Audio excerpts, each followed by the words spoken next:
Bienvenue sur Reset ton assiette, le podcast qui déconstruit avec vous la diet culture et toutes les injonctions liées à notre apparence et à notre assiette. Je m'appelle Juliette, je suis détentrice du compte The Last Quiche sur Instagram, où je dénonce la culture des régimes et où je parle également d'alimentation intuitive, une approche thérapeutique à laquelle je suis officiellement formée par les fondatrices. Je suis ravie de vous avoir sur mon podcast et je vous souhaite une très bonne écoute. Bonjour à tous. Eh bien, comme d'habitude, je suis très contente encore de vous retrouver pour un nouvel épisode de Reset ton assiette. On continue la mini-série sur les croyances sur l'alimentation intuitive, donc la mini-série qui s'intitule L'alimentation intuitive, l'approche incomprise. Et donc aujourd'hui, on va s'attaquer à une nouvelle idée reçue. C'est pas une idée reçue, c'est plutôt une critique là pour le coup. Donc c'est vous qui me l'avez dite en plus. Donc c'est vous, mes chers auditeurs, enfin mes abonnés sur Instagram, qui m'avez parlé de cette critique qui est faite des fois quand on parle d'alimentation intuitive, qui est... alors l'alimentation intuitive, c'est une excuse.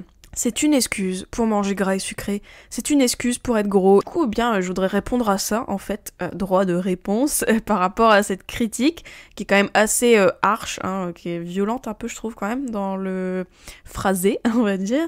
Mais bon, voilà, donc je vais m'attaquer à ça, je vais pas plus divaguer en intro, et on se retrouve tout de suite. Alors, l'alimentation intuitive serait une excuse pour manger gras et sucré, une excuse pour être gros. Ça permet de se victimiser, etc. Bon, déjà, le mot excuse, moi je trouve qu'il est hyper fort. Parce que le mot excuse, attendez, j'ai regardé la définition, parce que moi j'aime bien regarder la définition des trucs. Et du coup, en lisant la définition, je me suis dit, oui, je comprends en fait que c'est fort, en effet. Parce que, voilà, une excuse non féminin, c'est une raison alléguée pour se défendre d'une accusation, d'un reproche. Pour expliquer ou atténuer une faute. Donc une excuse, il y a vraiment l'idée de faute derrière. Donc du coup, grosso modo... je suis vraiment ma prof de français, Donc grosso modo, quand quelqu'un dit à quelqu'un d'autre ce que tu fais c'est une excuse, etc., ça veut dire qu'en gros, tu fautes, mais tu trouves un prétexte, une justification pour excuser, du coup, ce que tu fais, en gros, pour mettre ça sous le tapis, quoi. Et donc, si on prend le raisonnement dans le bon sens, quand on dit à quelqu'un, l'alimentation intuitive, tu te dis manger intuitivement, nanana, mais en fait c'est une excuse pour manger gras et sucré, déjà ça montre que manger gras et sucré c'est une faute. Être gros c'est une faute aussi, quand tu dis à quelqu'un c'est une excuse pour être gros, ça veut dire que gros c'est une faute, alors qu'en vrai on devrait pas être gros, on devrait pas manger gras et sucré, etc. Si on poursuit le raisonnement derrière. Et du coup, moi je trouve que excuse, ça montre quand même que la personne qui dit cette phrase, qui dit l'alimentation intuitive c'est une excuse pour manger gras et sucré, bon déjà pour elle, gras et sucré c'est une faute, donc déjà ça... à revoir, parce que ça c'est un peu la culture des régimes quand même.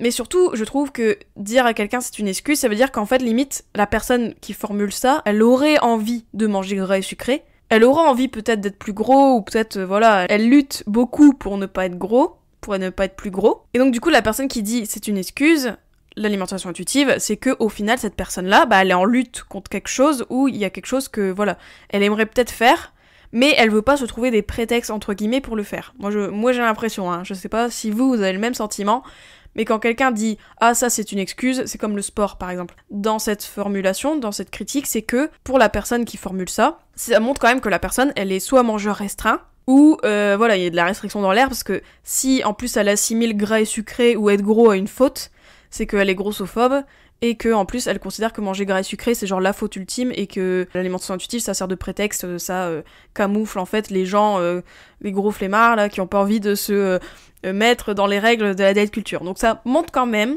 je trouve, que la personne qui formule ça, elle est dans la diet culture un peu jusqu'au cou, on va dire ça. Après bien sûr je n'accuse pas les gens de dire ça, je n'accuse pas les gens d'être grossophobes parce qu'on est tous grossophobes. Comme je vous le dis dans tous les podcasts, je pense, mais on est dans une société grossophobe, on nous a appris à, justement, à pas aimer être gros, à tout faire pour pas être gros, donc forcément c'est normal que aussi on ait ce schéma de pensée-là, en fait, de dire, c'est une excuse, c'est un truc pour les gros et tout, d'être vraiment dans le mépris de la grosseur, c'est quelque chose, qui est relatif à notre société, malheureusement. Et aussi pour le gras et sucré, même combat, j'ai l'impression, c'est que les aliments gras et sucrés sont diabolisés, ils sont discriminés, les pauvres, désolé les croissants, vous êtes discriminés, désolé de vous l'apprendre, mais en gros oui c'est ça, c'est les aliments gras et sucrés, il faut une excuse pour en manger en fait. Et l'excuse, ça serait l'alimentation intuitive. Et donc du coup, ça montre bien que le gras et sucré, c'est vadérer trop Satanas pour la personne qui formule cette critique-là. Et ça se comprend parce que c'est vrai que dans la société, on diabolise les aliments gras et sucrés. Suffit d'être avec des gens au boulot, que sais-je, bref, là où il y a des gens, vous lancez une bombe en disant ah le sucre c'est pas terrible, alors là ça y est, hein. Vous allez voir le festival de de remarques sur le sucre en disant non mais les sucres c'est horrible, nanana, et le gras et le sucré c'est pas bien, ah là là, j'étais au McDo, horrible, j'ai mangé du gras, c'est l'enfer et tout. Donc voilà, donc ça on le sait que c'est quelque chose qui est relatif à notre société.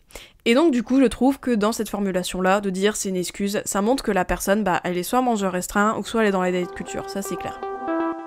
Voilà, donc ça c'est pour le mot excuse, je trouve que le mot il est hyper fort et ça montre beaucoup de choses. Et en plus ça montre que vraiment, gras et sucré, les gros, etc., tout ça, c'est une faute, alors que dois-je vous rappeler que ce n'est pas une faute d'être gros, ce n'est pas une faute de manger gras et sucré, etc. Ce n'est pas une faute de pas avoir de règles alimentaires en fait.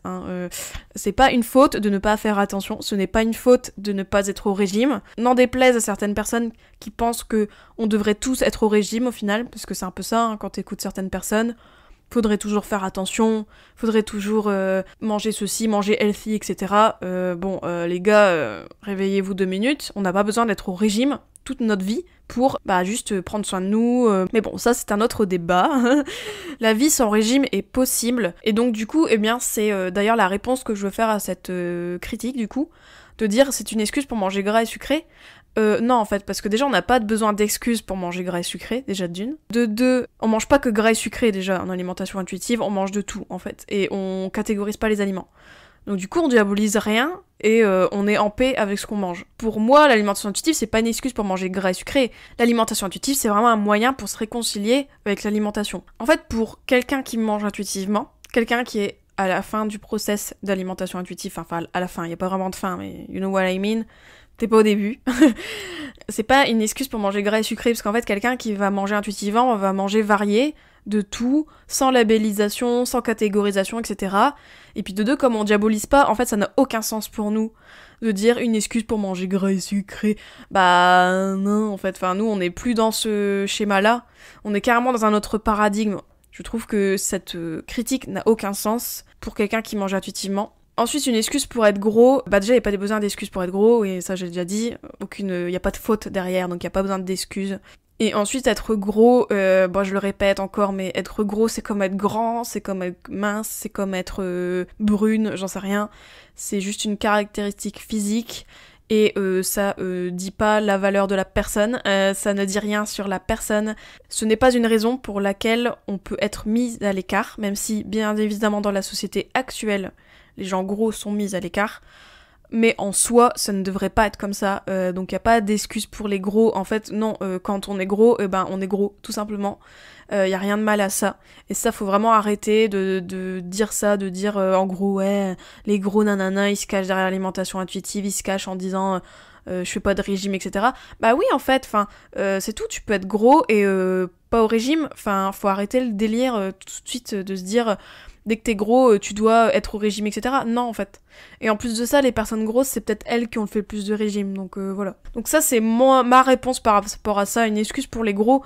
Déjà, c'est hyper violent de dire ça, c'est vraiment grossophobe, d'une, et de deux, pas besoin d'excuses, et de trois, en fait, gros, c'est pas un gros mot, gros, c'est une caractéristique physique, et si on arrêtait, en fait, de, justement, pointer du doigt les gens gros, en leur prêtant plein de défauts, etc. Faut arrêter, quoi. Voilà. Renseignez-vous sur la grossophobie, sur le poids, la santé, il y a beaucoup de choses à déconstruire, mais quand même, même si je dis ok, c'est ok d'être grossophobe dans l'idée, parce que oui, on l'est tous plus ou moins, mais c'est pas une raison de être mordicus grossophobe et de jamais se remettre en question et de traiter les gens gros de cette manière, en fait. Voilà. Donc mon petit mot de la fin, c'est vraiment que ce n'est pas une excuse, car ce n'est pas une faute en fait d'être gros ou de manger gras et sucré. Il faut arrêter de dire que les gens gros, etc., se trouvent des excuses, n'ont aucune volonté, etc. C'était une question de volonté, je pense que tout le monde serait mince à l'heure actuelle, donc arrêtons, please, avec ce genre de discours grossophobe. Voilà, et bien donc c'est tout pour moi pour cet épisode, j'espère que ça vous a plu. On arrive à la fin de la mini-série, la semaine prochaine c'est le dernier épisode, donc j'espère que cette mini-série vous a plu, et n'hésitez pas en tout cas si il y a des choses qui vous, vous titillent, vous avez envie de me parler, etc. N'hésitez pas à me contacter bien évidemment sur Instagram, je suis toujours dispo, et sur mon site, et par mail, etc. Bref, on se retrouve la semaine prochaine, ciao. J'espère que cet épisode t'a plu. N'hésite pas à le partager et à lui laisser une super note sur toutes les plateformes si c'est le cas. Vous pouvez toujours me retrouver sur mon compte Instagram TheLastQuiche. Je vous dis à très vite pour un nouvel épisode de Reset ton assiette. Ciao.